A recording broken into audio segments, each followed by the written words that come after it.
India versus Netherlands மோதிய உலகக்கோப்பை match என்று சொல்வதை விட உலகக்கோப்பை போர் என்றுதான் சொல்ல வேண்டும். யாருமே எதிர்பார்க்காத பயங்கர ரிசல்ட். கடைசி ஓவரில் திக் அதிர்ச்சி. பாகிஸ்தானில் ஏற்பட்ட நூற்றுக்கணக்கான உயிரிழப்புகள். ஐசிசியே அதிர்ச்சி. அதாவது T20 உலகக்கோப்பை தொடர் என்பது தற்போது இந்தியாவில் நடைபெற்று வருகிறது. இந்த தொடரில் கடைசியாக இந்திய அணி விளையாடிய போட்டிதான் இந்த ஒட்டுமொத்த T20 உலகக்கோப்பை தொடரின் முக்கியமான மேட்சாக பார்க்கப்பட்டது. ஏனென்றால் கடந்த போட்டியில் இந்திய அணியும் பாகிஸ்தான் அணியும் மோதியிருந்தது. இந்த போட்டியில் என்ன நடந்தது என்பது நாம் அனைவருக்குமே நன்றாக தெரியும். இந்தியாவின் பரம அடிமையான பாகிஸ்தான் அணியை செதிலாக செதுக்கி இருந்தது இந்திய அணி. குறிப்பாக உலகக்கோப்பை தொடர் என்று வந்துவிட்டால் இந்திய அணியிடம் காலமாக அடிமையாக இருந்து வருகிறது பாகிஸ்தான் அணி. இதுவே உலகக்கோப்பை தொடர் இல்லாமல் ஆசிய கோப்பை தொடர் அல்லது மற்ற தொடர்கள் என்று எடுத்துக்கொண்டால் பாகிஸ்தான் அணி ஓரளவுக்கு இந்திய அணிக்கு சவால் கொடுக்கக்கூடிய அணியாக விளையாடும். ஆனால் உலகக்கோப்பை என்று வந்துவிட்டால் மட்டும் இந்திய அணியிடம் ஒட்டுமொத்தமாக சரணடைந்துவிடும் இந்த பாகிஸ்தான் அணி. அதை மீண்டும் இந்த உலகக்கோப்பை தொடரில் நிரூபித்து காட்டியது பாகிஸ்தான் அணி. ஆகவே நடந்து முடிந்த இந்த ஒரு போட்டியில் இந்திய அணி பெற்ற வெற்றி என்பது பெரிதாக கொண்டாடப்பட வேண்டிய விஷயமும் கிடையாது. ஏனென்றால் இந்திய அணி எதிர்பார்த்த வெற்றிதான் இது. ஆனால் பாகிஸ்தான் அணியை பொறுத்தவரையில், பாகிஸ்தான் நாட்டை பொறுத்தவரையிலும் இந்த ஒரு தோல்வி என்பது வரலாற்று அவமானமாகவே பார்க்கப்படுகிறது. ஏனென்றால் இந்திய அணியிடம் பாகிஸ்தான் அணி இந்த போட்டியில் தோற்றதற்கு பிறகு பாகிஸ்தான் பிரதமரே மிகவும் வேதனைப்பட்டார். அதே சமயம் பாகிஸ்தான் நாட்டின் இராணுவ தலைமை அதிகாரியும் அவமானமாக இருக்கிறது என்று வேதனைப்பட்டார். அந்தளவுக்கு இந்திய அணியின் இந்த ஒரு வெற்றி என்பது பாகிஸ்தான் கிரிக்கெட் அணியையும் தாண்டி ஒட்டுமொத்த பாகிஸ்தான் நாட்டையும், பாகிஸ்தானின் பிரதமரையும், பாகிஸ்தானின் இராணுவ தலைமை அதிகாரியையும் கதிகலங்க வைத்துள்ளது. அது மட்டுமில்லாமல் பாகிஸ்தான் அணியின் இந்த ஒரு தோல்வியால் ஒட்டுமொத்த பாகிஸ்தான் நாட்டில் நிறைய தொலைக்காட்சிகள் நடு ரோட்டில் உடைக்கப்பட்டுள்ளதாகவும் தகவல்கள் வெளியாகியிருக்கிறது. வழக்கமாகவே இந்தியா பாகிஸ்தான் மோதும் போட்டியில் பாகிஸ்தான் அணி தோற்றுவிட்டால் பாகிஸ்தான் நாட்டு ரசிகர்கள் இதுபோல தொலைக்காட்சிகளை வெளியில் கொண்டு வந்து நடு ரோட்டில் போட்டு உடைப்பதும் எரிப்பதையும் வழக்கமாக வைத்துள்ளனர். ஆக இந்த முறையும் அதை செய்திருக்கின்றனர்.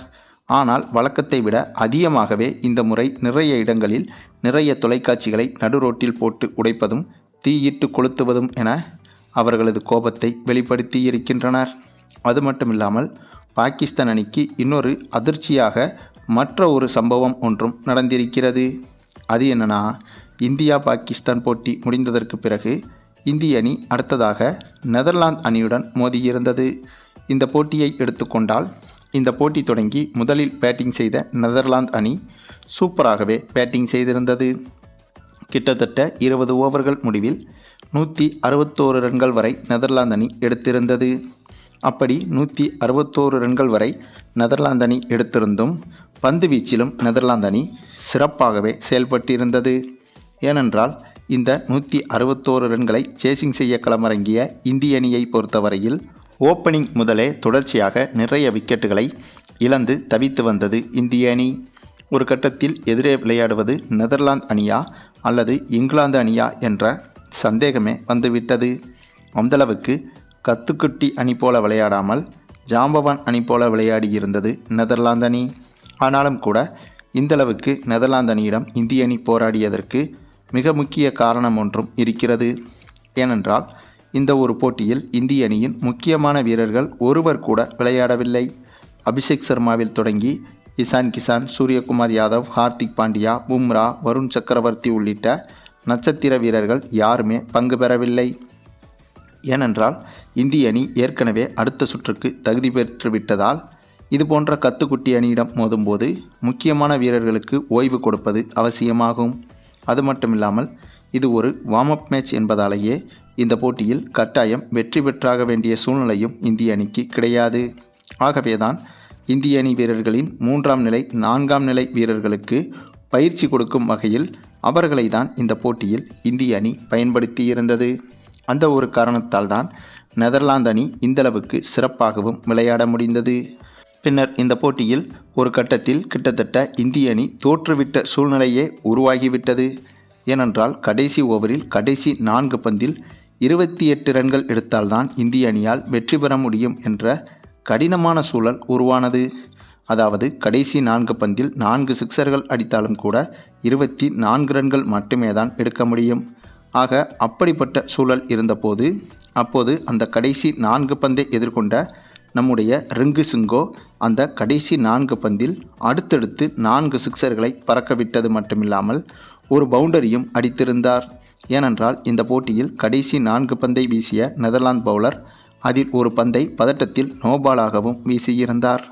ஆகவே அந்த நோபாலையும் சரியாக பயன்படுத்தி பவுண்டரிக்கு அனுப்பியிருந்தார் ரிங்கு சிங். இதனால் வெற்றி பெறவே முடியாத இந்த ஒரு போட்டியிலும் இந்திய அணி எளிதாக வெற்றி பெற்றது. இப்படி ஒரு அதிசய நம்ப முடியாத வெற்றியை இந்த போட்டியில் இந்திய அணி வெற்றி பெற்றிருந்தது.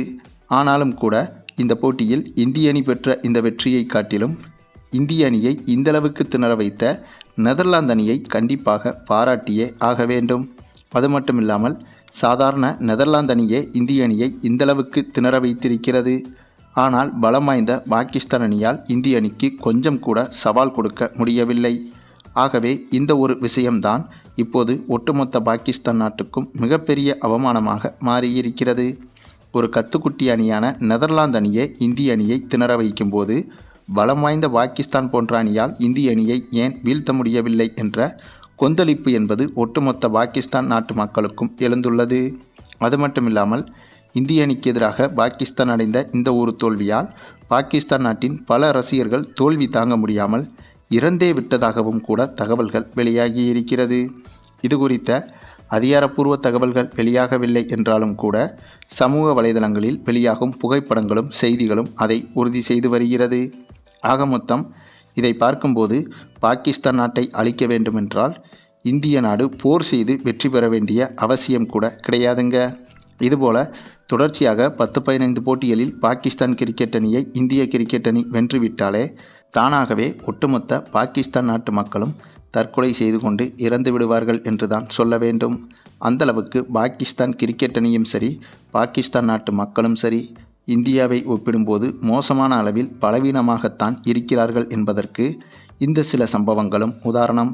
சரி, நீங்கள் சொல்லுங்கள், இந்தியா பாகிஸ்தான் மோதிய போட்டியில் இந்திய அணி பெற்ற வெற்றியை பற்றியும் அதனைத் தொடர்ந்து நெதர்லாந்து அணிக்கு எதிரான இந்த ஒரு வார்ம் அப் மேட்சில் வெற்றி பெறவே முடியாத சூழலில் இருந்தும் இந்திய அணி பெற்ற வெற்றியை பற்றியும் நீங்கள் என்ன நினைக்கிறீங்கன்னு உங்களுடைய கருத்துக்களையும் கமெண்டில் தெரிவிங்க.